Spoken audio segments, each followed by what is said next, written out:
Yo, what is going on, everyone in the XRP community? Hope you guys are having yourselves a fantastic day today. As usual, make sure you smash some likes down below. Let's go ahead and get into the video for today. Let's start off with a little bit of just general overall market price. Everything's kind of, Bitcoin up 3%, ETH up 4%, XRP up 3%, and everything under the sun kind of up a couple of percentage points on the day.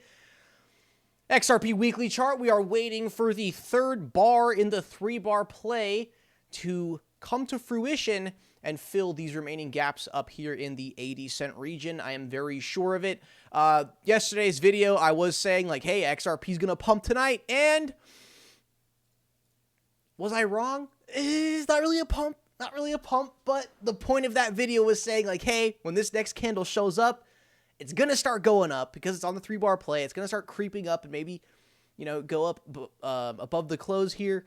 Not exactly correct, but I was not wrong. It did pump a penny.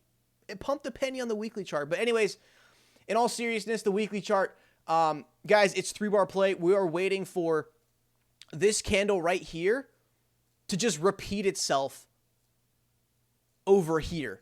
And that's essentially going to bring us near dollar per XRP. Check out this little technical analysis from Nick Cruz here. XRP obviously trying to break out with Bitcoin, teasing a move up, monitoring the situation here while Ripple is at a key resistance zone within this pennant pattern. Very, very small time frames, or not very small, but pretty small, the 4-hour chart. As you can see, you got the pennant or symmetrical triangle, and it is clearly wanting to go for the breakout. Go ahead and check the XRP to Bitcoin chart here over on Binance. Things are still looking swell. Get it? Swell. Got Ripple Swell event coming up soon. But yeah, it's just, we've talked about this many, many times. The 5-year-long resistance domination against XRP. The XRP to Bitcoin price pair, this 5-year line has stopped like 10 pumps. 10 separate occasions, it has stopped the price of XRP from moving forward. And finally, in half a decade, we are above this line. Like, I know the XRP community is excited about it, but I don't think the community is as excited about this as we should be, because I know a lot of times some technical analysis never really comes through, or can be kind of disappointing. Usually XRP pumps kind of happen out of nowhere where like people aren't expecting it. But this is the different thing, because this technical analysis is coming from an XRP OG at XRP Geraldo. And he does not post technical analysis a lot, but when he does, it is groundbreaking, and he ends up being correct probably 95% of the time. So the fact that we have a half a decade long resistance broken above, waiting for a 3-bar play on the XRP to Bitcoin chart, and waiting for the exact same thing on the XRP USD chart. Okay. So Nick Cruz right there, charting the breakout. What I've been showing you guys is kind of just the, the really like big picture kind of, hey, just 3 candles. That's what I'm predicting right here on the weekly. But what he's showing is essentially the weekly chart, but just stretched out into the 4-hour time frame. This is just big picture, and this is kind of nitty gritty on how it's going to happen. So do expect XRP to break to the upside very, very soon. So today, Kim Kardashian was charged with unlawfully touting a crypto security. And who touts a crypto security every day? Me, according to Gary Gensler, every day I talk about Ripple XRP, like every freaking day. Aside from some couple month breaks, I talk about XRP all the freaking time. So Gary Gensler should theoretically be charging me for touting a crypto security because he thinks XRP is a security. However, it is pending litigation that Ripple is currently winning. So Gary Gensler, I do not think you can come after me at this time. But Crypto Bull comes in with some good insight here and says, when will Hinman be charged? Because see, they charged Kim Kardashian for touting a crypto security. When will Hinman be charged? He touted Ethereum and brought a lawsuit against Ripple and XRP to destroy competition. He created the perception that Ethereum was right for everyone, and I'm sure he was paid by the Ethereum Foundation, which he didn't disclose to us. Why is Hinman not being charged? Which is good that the Ripple vs. SEC lawsuit, Judge Sarah Netburn, ordered the SEC, overruled their objections, and said, no, you must produce the Hinman documents. That's what's looking good for us there. If we're going to go on to the doomer side of things, United Nations says the Fed and other central banks risk pushing the global economy into recession if they keep raising interest rates. 30-year mortgage average interest rate right now is about 7.06%. And if you have anything below 800 credit score, they're probably going to say, sorry, man, we're going to have to give you 8 or 9%. Dude, I remember interest rates for homes were 3 to 4%. like only a year ago, bro. Can you believe that? Like a year and a half ago, only about 500 days ago, you had interest rates for homes like half of what they are now.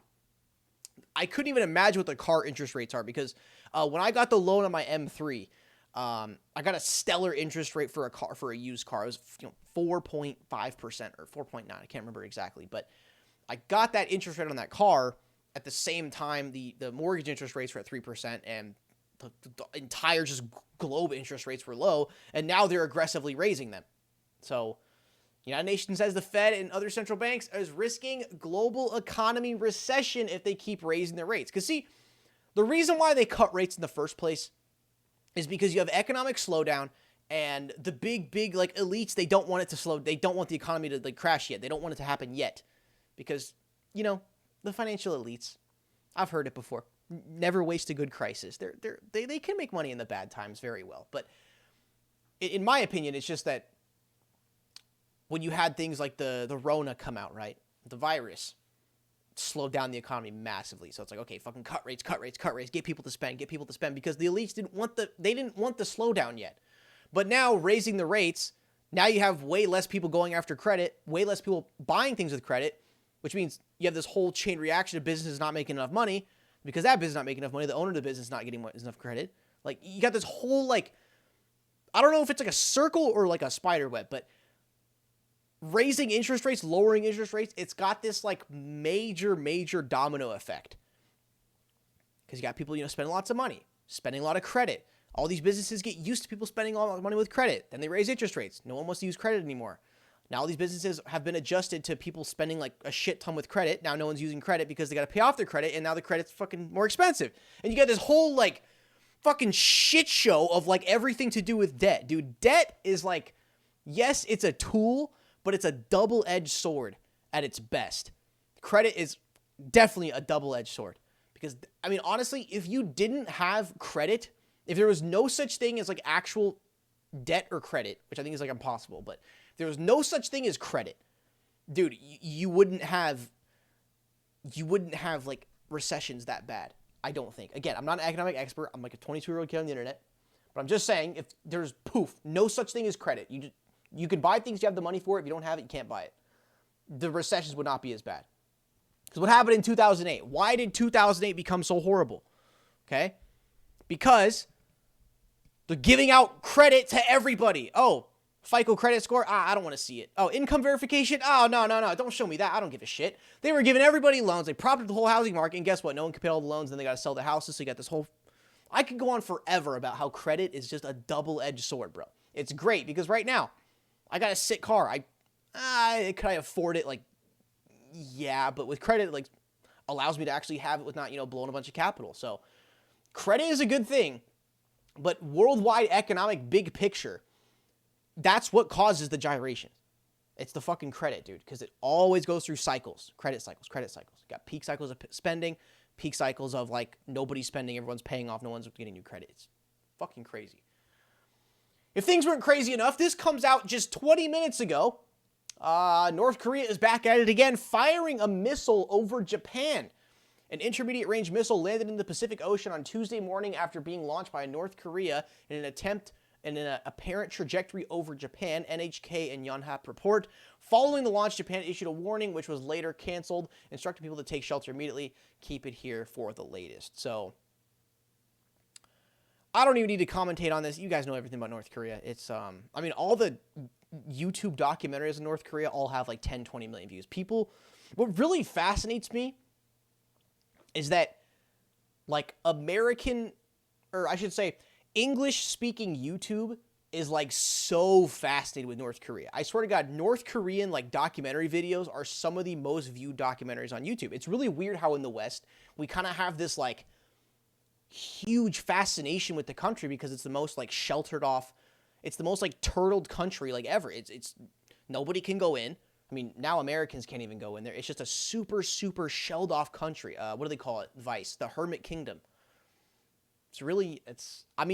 One day I would like to do some extreme tourism and just go there for like a week just to be there, but I don't think that's ever going to happen, dude. They've completely banned Americans after the poster stealing incident, which again, I think people are thinking they actually set up that kid. But anyways, yeah, North Korea back at it with Japan again. And final piece of information for today, guys. I know we're going a little bit off the XRP topic here, but Elon Musk is causing a storm on Twitter with his hot takes, dude.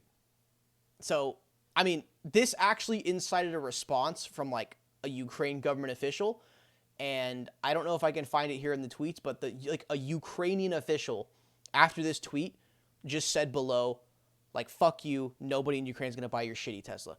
I'm not even joking. So this is what Elon Musk says, because right now you got the mobilization of Russia.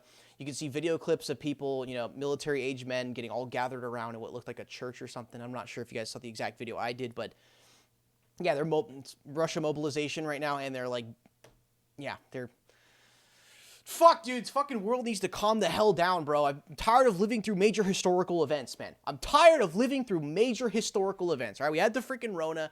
We're having the, 2022, like, financial crisis happening. Credit Suisse is on the brink of collapse. It's going to cause a whole freaking domino effect of destruction financially. So, Elon Musk tweets this out. Ukraine-Russia peace. Redo elections of annexed regions under UN supervision. Russia leaves if that is the will of the people. Crimea formerly part of Russia, as it has been since 1783 until Khrushchev's mistake. Water supply to Crimea assured. Ukraine remains neutral. And I just want to see the poll, so I'm just going to press no. And yeah, most people are just saying no. This is highly likely to be the outcome in the end, just a question how many died before then. Also worth noting that a possible, albeit unlikely, outcome of this conflict is nuclear war. This is a Ukraine parliament. Official account of the parliament of Ukraine. No. This guy.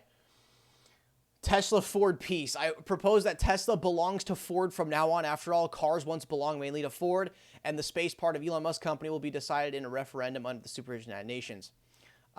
Yeah, Elon, you're a cool guy, and thanks for the Starlink, but it'd be so very wonderful if you were to carry out votes on things that you know about. We don't carry out votes on apartheid and Nelson Mandela, kind of, burning Elon Musk on his, little family backgrounds. If you look into Elon Musk's family history, some fucking bad people, dude. All right. But anyways, you should probably go feed the ducks in your local pond more and tweet less. It'd be the best for all of us. Yeah, so Elon Musk causing a shitstorm over on Twitter. Guys, the world is in a really crazy place right now, but all I know is that if you're essentially... How do we put it? I think a lot of the XRP community, I'm not saying all of the XRP community, but a lot of it is kind of like a doomsday prepper mindset. It's like, all the currency resets, the recessions, fiat currencies crashing all over the world. I feel like a big chunk of the XRP community fundamentally is kind of more of a doomsday prepper. You're always thinking about, okay, yeah, things are great right now, but what about, 5 years down the road? Is it still going to be like, is everything just going to be fine and dandy and no problems? So I think that's why we kind of like to keep up on information with just general stuff going on in the world and trying to relate it back to XRP. Because really any major event going on in the world, you can kind of relate it back to something with XRP. I'm not saying everything, but a lot of things, a lot of big financial things that go on. I mean, even when Jerome Powell, even when the Fed speaks and decides to lower or raise interest rates, that like immediately affects cryptocurrency that same day. But the point with that being that, yeah, I think a lot of, let me know in the comments below, like, are you, like, do you feel like you are a doomsday prepper?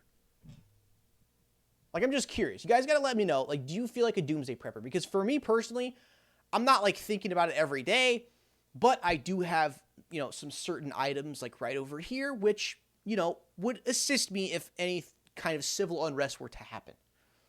Got, like, a bunch of cans of food, got, like, I know this is dumb because there's a lot of ways to get water in a doomsday scenario, but I have like a shit ton of gallons of water just sitting here just because like, hey, what if I, fucking trapped or something and there's no water? I don't know.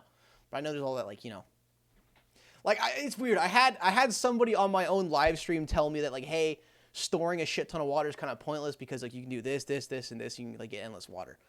But anyways, you never know. So guys, thank you for tuning the video today. I would appreciate it. Do smash likes and subscribe. And we are awaiting the XRP 80-cent gap fill, which will essentially pretty much double your holdings. So, see you guys in the next one. Peace.